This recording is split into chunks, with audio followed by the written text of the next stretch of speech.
Welcome student. Now move to the next question and our question number 40. So क्या दिया हुआ है in the question number 40 में? What is the value of determinant, and determinant is in the form of 1 1 1 1 1 plus xyz 1. तो यहाँ पे क्या कर लेते बेटा, हम लोग करा लेते ट्रांसफॉर्मेशन. ट्रांसफॉर्मेशन कैसा? तो C2 changes to C2 minus C1 और दूसरा C3 changes to C3 minus C1. दोनों में भी एक कॉमनली चल रहा और वो क्या है? C1 है. बढ़ते हैं हमारे नेक्स्ट पैटर्न के तरफ. किसे चेंज करना होगा? तो सिर्फ C2 और C3 को. C1 में चेंजेस बिल्कुल भी नहीं, यानी 1 1 1. अभी देखो 1 minus 1 0, 1 plus XYZ minus 1 0, sorry XYZ, और थर्ड में आ जाएगा आपके पास 1 माइनस 1, इट बिकम्स 0. फिर C3 को चेंज करो. कैसे? तो C3 माइनस C1, यानी 1 माइनस 1, बराबर ध्यान देना बेटा, 1 माइनस 1 0, फिर से 1 माइनस 1 0 और 1 प्लस XYZ माइनस 1, बचा कितना? तो XYZ. Now find the value. Clearly नजर आ रहा कि सेकंड एंड थर्ड दो टर्म जो है वो जीरो ही रहने वाले, because they are multiplying by 0. फिर रहा कितना? 1 XYZ into XYZ, so XYZ and it's whole square. और XYZ होल स्क्वायर को ही क्या लिखा सकते हैं बेटा? तो x square into Y square into Z square. बढ़ते हैं हमारे नेक्स्ट क्वेश्चन के तरफ. बड़ा नंबर पावर दिया हुआ है, to the power to the power to the power, और ऐसे इसमें कितना सॉल्व करेंगे उसको पावर ले लेके.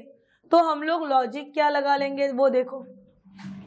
Order of determinant on which sides, so on LHS. On LHS कितनी है? अभी मैंने पहले भी सिखाया था.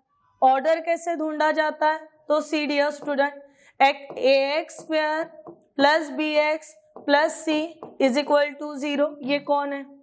तो ये क्वाड्रेटिक इक्वेशन है. इसकी डिग्री कितनी है? डिग्री यानी ऑर्डर, यानी ये किस ऑर्डर पे चल रहा, यानी यहाँ पे इसके पास आपके लिए कौन सा वेरिएबल चल रहा? तो वेरिएबल x चल रहा, और वेरिएबल x का हायर पावर कितना है? तो 2 है, यानी ऑर्डर कितना लेके चल रहा? तो 2 लेके चल रहा. फिर इसके जगह पे याद करो, आपने 12th में एक यूनिट पढ़े, पेयर ऑफ स्ट्रेट लाइन, और पेयर ऑफ स्ट्रेट लाइन में ये इक्वेशन पढ़ा गया, ax square plus twice hxy plus by square is equal to 0. इसे होमोजीनियस बोला. इसे क्यों होमोजीनियस बोला? बिकॉज यहाँ पे द डिग्री ऑफ टर्म ये इक्वल चल रही थी. इक्वल किस फॉर्म में? तो एक्स स्क्वायर की डिग्री 2, यहाँ पे ट्वाइस h कांस्टेंट था, x इंटू वाई में degree of x 1, degree of y 1, 1 plus 1 मिला के बन गए 2. फिर y स्क्वायर में कितना? तो 2. सभी के डिग्रीज कितने थे? तो 2 2 2 थे, सेम थे, होमो थे, इसीलिए ये होमोजीनियस बना. ठीक है ना? ये एक पैटर्न हुआ बेटा डिग्रीज निकालने का. फिर बात आई कि यहाँ पे डिग्री कितनी? तो देखो x to the power n, x to the power n plus 2, x to the power n plus 3, यानी टोटल करना होगा हमें. टोटल कैसे कर लेंगे? n plus 2 plus n plus 3. कितने बार ns आए? तो 3 बार एडिशन में, यानी बन गया thrice n plus how much? So plus 5. Concept समझो. ठीक है. नाउ बढ़ते हैं नेक्स्ट के तरफ. फिर आई लेफ्ट हैंड साइड, और लेफ्ट हैंड साइड के लिए, राइट हैंड साइड के लिए फिर जुगाड़ क्या जमाना. देखो x into Y, X Y एक टर्म, फिर x into Z, X Z, यानी ऐसा आ रहा x वाई वाई जेड, ज्यादा से ज्यादा x स्क्वायर वाई स्क्वायर. तो यहाँ पे डिग्री कितनी होगी? तो कितनी होगी? यहाँ पे 2 होगी. पर दोनों के बीच में कौन सा सिंबल है, तो इज इक्वल टू का। इसका मतलब डिग्रीज वाइज कैसे लिख सकेंगे उसको, so thrice n plus 5 is equal to 2। Plus 5 ने अपनी जगह बदल दी तो 2 माइनस 5। 2 माइनस 5 कितना बेटा, तो 2 minus 5 it's -3। It means the value of n is equal to -1 which is lies in our option number B. इतना ऐसे, अदरवाइज तुम्हारे पास सेकंड ऑप्शन क्या था कि पकड़ लेते पूरा का पूरा डिटर्मिनेंट, फिर उसे सॉल्व कर लेते और फिर वैल्यूज ढूंढते, और फिर फर्स्ट रो फर्स्ट कॉलम ये एक था। सिमिलरली क्वेश्चन नंबर 42 में देखो क्या बोला जा रहा कि 1 ओमेगा ओमेगा स्क्वायर, ये क्यूब रूट ऑफ यूनिटी, और अगर वो क्यूब रूट ऑफ यूनिटी है इसी का मतलब 1 plus omega square has value 0, omega cube has value 1, ये बन जाएगा, ये बनने को ही होना, ठीक है ना। नाउ देखो यहाँ पे अगर मैं ट्रांसफॉर्मेशन करा लू, क्या ट्रांसफॉर्मेशन, तो C1 changes to C1 plus C2 plus C3, और उसे फिर कॉमन ले लू तो मेरे पास का पैटर्न कैसे बन रहा बेटा, 1 plus omega to the power n plus omega to the power 2n, यानी जो कहीं ना कहीं पे कैसा लिख सकते हैं अपन, 1 plus omega n to the power how much 2, match हो गया क्यूब रूट के साथ, ये कितना होगा 0। यानी फर्स्ट कॉलम के हर एक एलिमेंट 0 बन गए, और रूल तो बताता है, प्रॉपर्टी तो कहती है डिटर्मिनेंट की कि इफ एनी रो और columns containing all the elements are 0 then the value of determinant is equal to also 0। Move to the next, our question number 43 is क्या बोला जा रहा, एवरी एलिमेंट, हर एक एलिमेंट कहाँ का, ऑर्डर 3 का, ऑफ थर्ड ऑर्डर डिटर्मिनेंट का, जिसकी वैल्यू मल्टीप्लाई अगर हुई 5 से तो नए वाले डिटर्मिनेंट की वैल्यू कितनी होगी। देखो अभी क्या कर रहे हैं, एक डिटर्मिनेंट है, मान लेते अपन A1 A2 A3 B1 B2 B3 and then C1 C2 C3. Now according to the property of determinant, if any row or column multiplying by any non-zero scalar then the value of determinant also multiplying by that scalar, होता है ऐसे। कभी question बोल रहा कि every element, हर एक element किससे multiply हो रहा, तो 5 से हो रहा, यानी यहाँ पे 5 5 5, आपका हर एक एलिमेंट क्या हो गया, मल्टीप्लाइंग बाय 5 हो गया।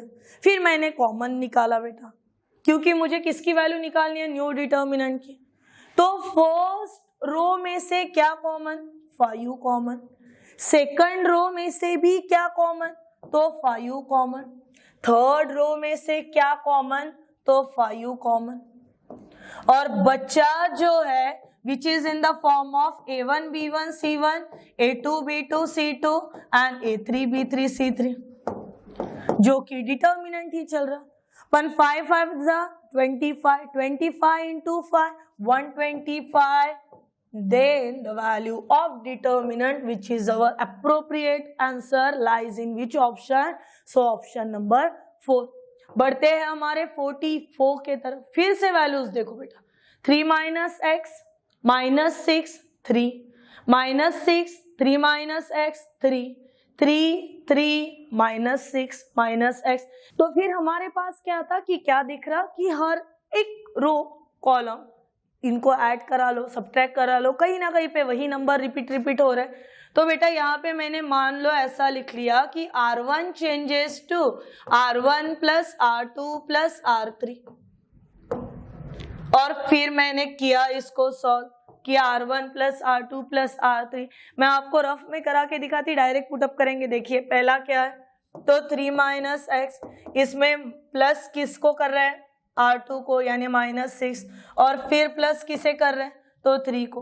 3 + 3 6, 6 - 6 0, बचा कितना, तो -x, या फिर 0 - x बोल दो इसे।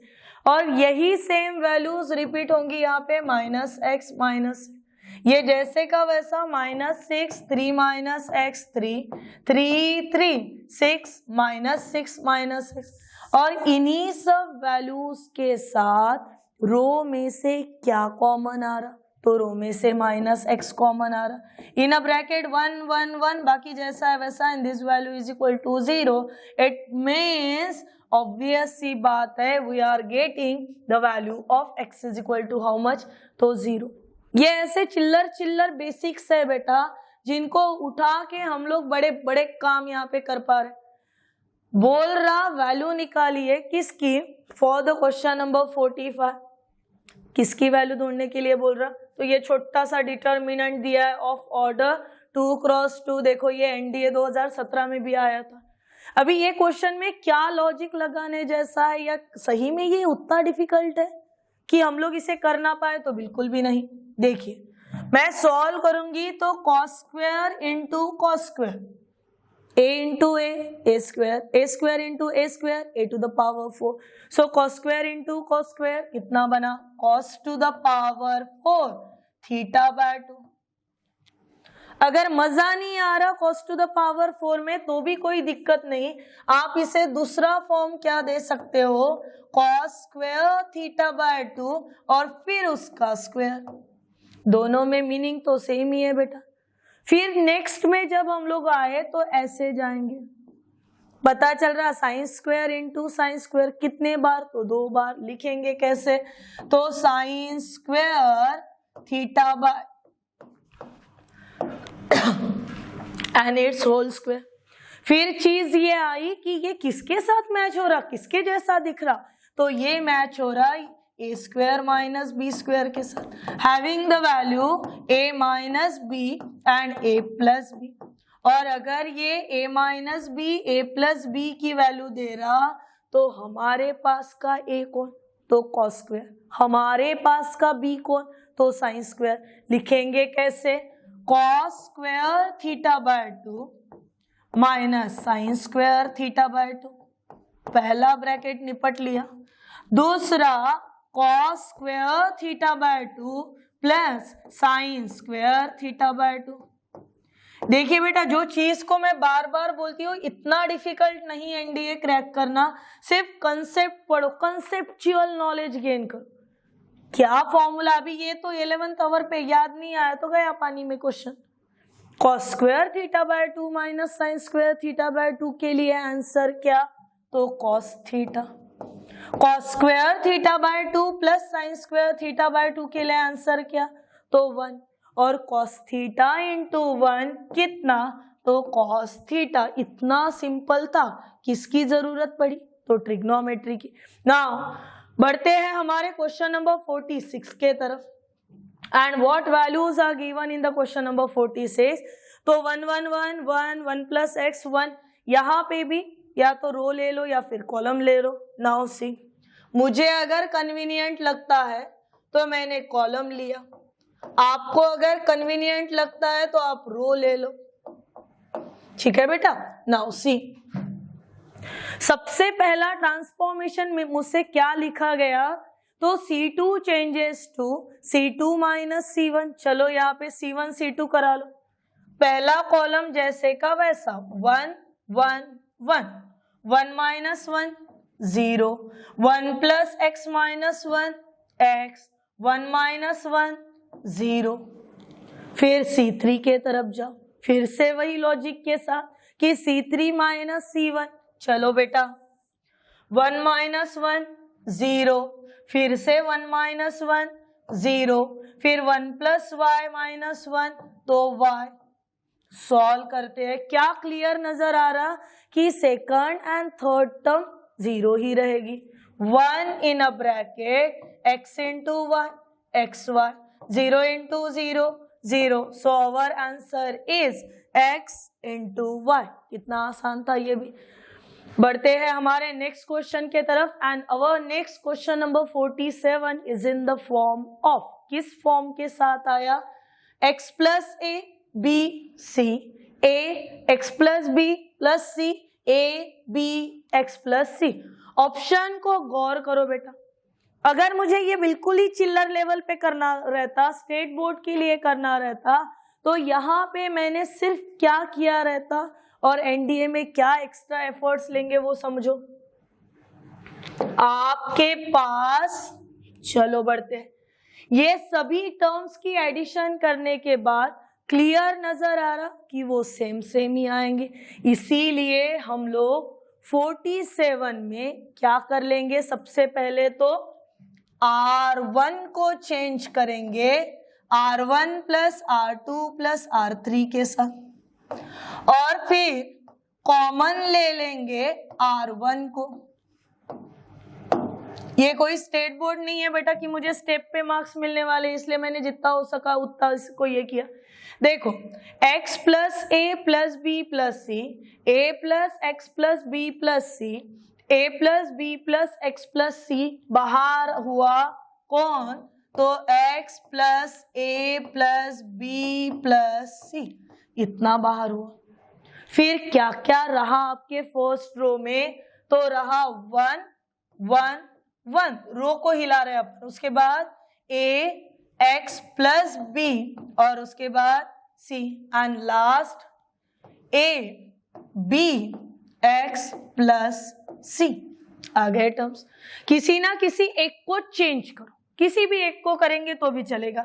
देखो अगर मैंने यहाँ पे बोल दिया चेंजिंग R2, कैसे, तो R2 माइनस R3 से, और डिटर्मिनेंट पहले ही वैल्यू कितनी लेके चल रहा, तो 0 लेके चल रहा, यानी लिखेंगे कैसे इसे, ये इसको बाजू में रखो, फिर इसको लास्ट में निपटाएंगे इधर जाके।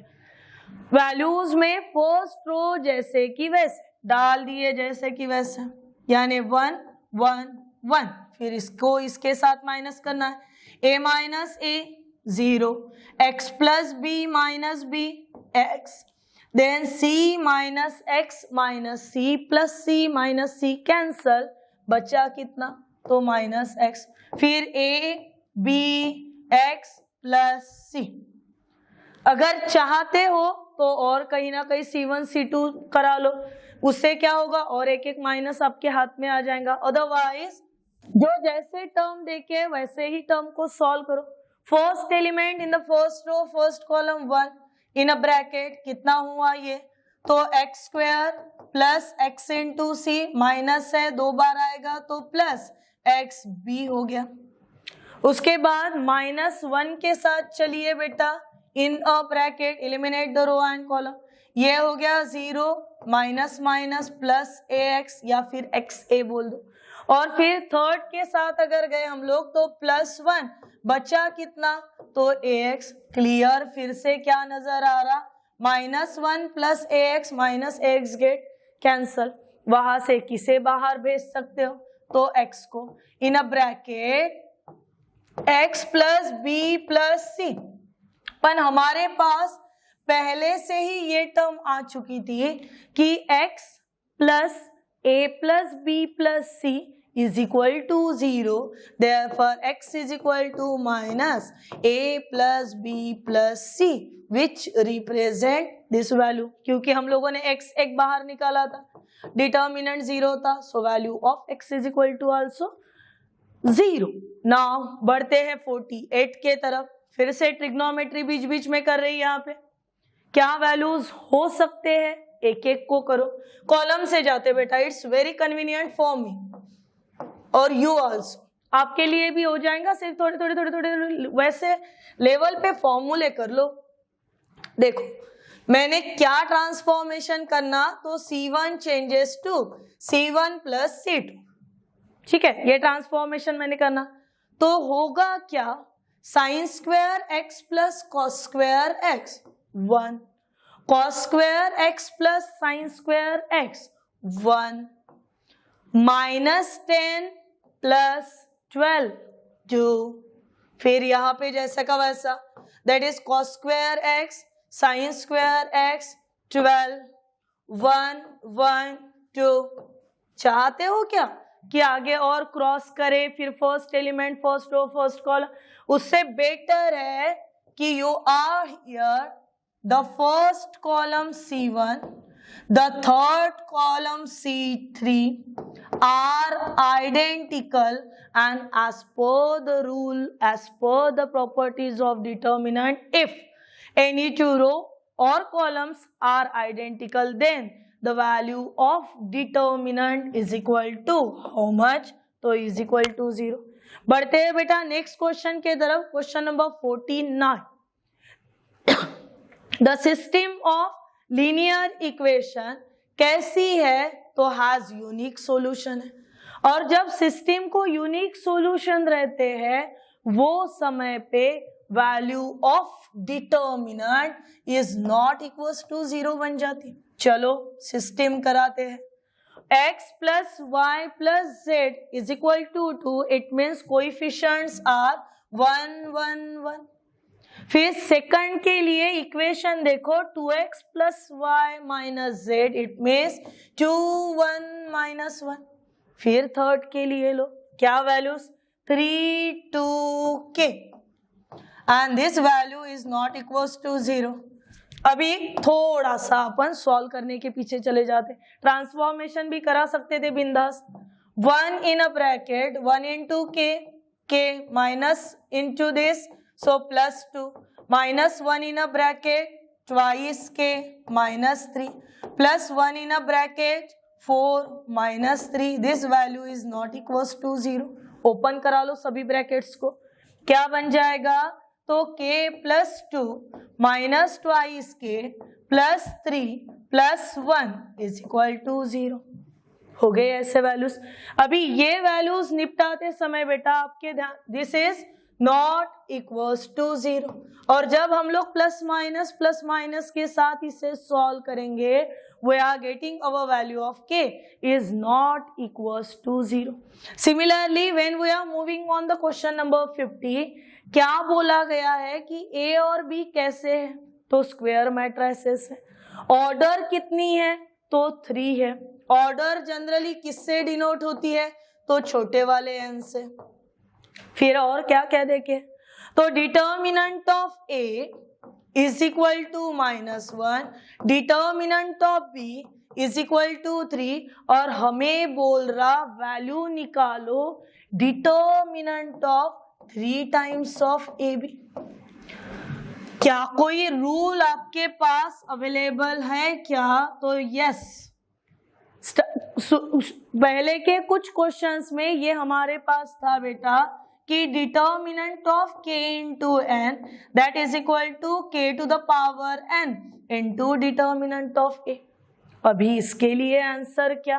तुम्हारा n कितना चल रहा? तो 3 चल रहा, यानी 3 to the power 3 determinant of a into determinant of b। ये कोई इनवर्स नहीं है कि पोजीशन बदला, ठीक है।